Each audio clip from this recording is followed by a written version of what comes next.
大家好，又是我肥肥。今天我要來分享絲瓜炒蛋的食譜。看完這一集影片，你就能輕輕鬆鬆炒出好吃的絲瓜炒蛋。那麼我們現在就開始吧，請訂閱我的頻道哦，你們的訂閱就是我堅持的動力。每逢星期一、四、六都會有視頻更新哦，請多多關注。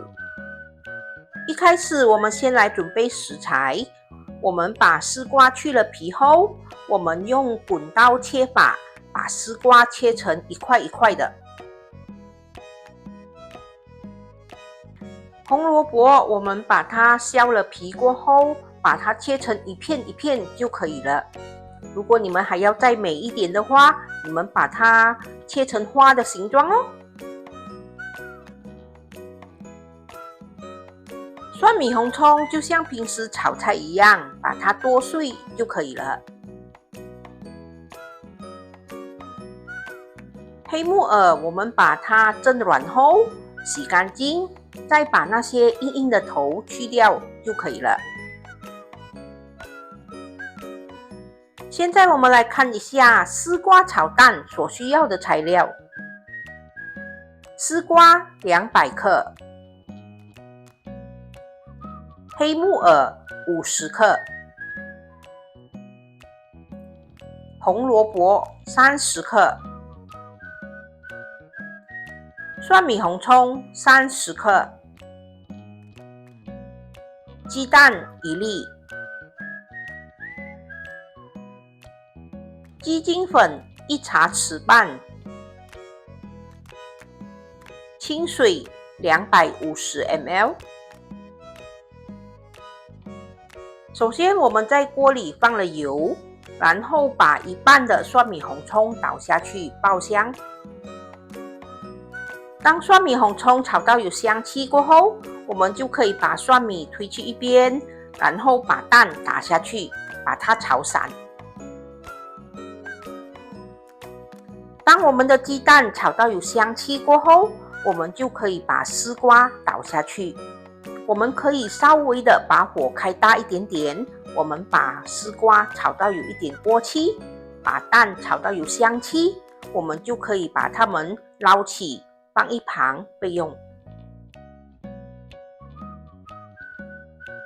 絲瓜拿起後，我們在鍋裡加回一點點的油，然後把剩下的蒜米紅蔥倒下去爆香。當蒜米紅蔥炒到有香氣過後，我們就可以把黑木耳還有紅蘿蔔倒下去，把它們炒一炒，把它們炒香。接着我們就可以加入清水，我們要把這個紅蘿蔔還有黑木耳煮軟。大家知道我為什麼要把紅蘿蔔、黑木耳、絲瓜和雞蛋分開炒嗎？因為我想要絲瓜和蛋炒到有香氣，可是黑木耳和紅蘿蔔我們又要放水去燜煮，所以沒辦法，只好分開炒咯。當黑木耳還有紅蘿蔔煮軟後，我們就可以把剛才盛起的絲瓜倒進去，把它炒一炒，炒均勻。我們把雞精粉倒下去。你們可以試一下味道，如果覺得味道 OK 可以了，我們就拿一點熟粉水勾芡，我們把這個湯汁煮濃稠一點點，這樣它才可以掛在絲瓜身上，會比較好吃。勾完了芡，我們就可以關火上碟嘍。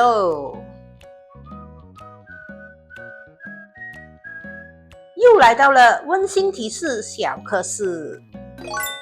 調味料方面，你們可以自行調整，調到適合自己的口味。絲瓜不需要煮太久的，我覺得保留一點脆脆的口感會比較好吃，除非你喜歡吃比較軟的口感。如果你們覺得湯汁已經夠濃稠了，就不需要勾芡，沒有問題的。下課，開飯嘍！完成嘍！這就是我今天的作品——絲瓜炒蛋。絲瓜炒蛋是一道清爽的家常菜，軟嫩的絲瓜搭配香氣四溢的炒蛋，形成了一道清爽而不油膩的美味佳肴。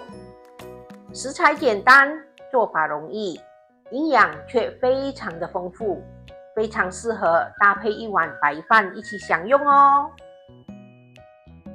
今天這道絲瓜炒蛋的顏色有沒有讓你食慾大增呢？青青色的絲瓜，黑黑色的木耳，橙橙色的蘿蔔，還有黃黃白白的雞蛋。今天的絲瓜吃起來是還有一點脆口的，因為我沒有炒很久，再加上黑木耳還有紅蘿蔔也是屬於脆口的，所以這道菜吃起來非常的清爽，而它的湯汁呢卻非常的清甜，非常的好吃。今天的絲瓜炒蛋成功！大家對今天的絲瓜炒蛋滿意嗎？滿意的話，請多一點留言給我們一些鼓勵哦。你們的鼓勵對我們來說非常的重要。我下一個視頻呢，會分享豆蓉煎餅的食譜。外酥裡嫩的煎餅，包裹着甜而不膩的豆蓉，材料簡單，做法容易，卻非常非常的好吃。大家對這個豆蓉煎餅有興趣嗎？有興趣的話，記得留意我下一個作品哦。分享食譜與美食，輕鬆在家做料理。希望我們的分享可以讓大家輕輕鬆鬆做出美味料理。好啦，今天的分享就到這裡，大家記得要幫我們點讚、留言、訂閱和分享哦。謝謝大家。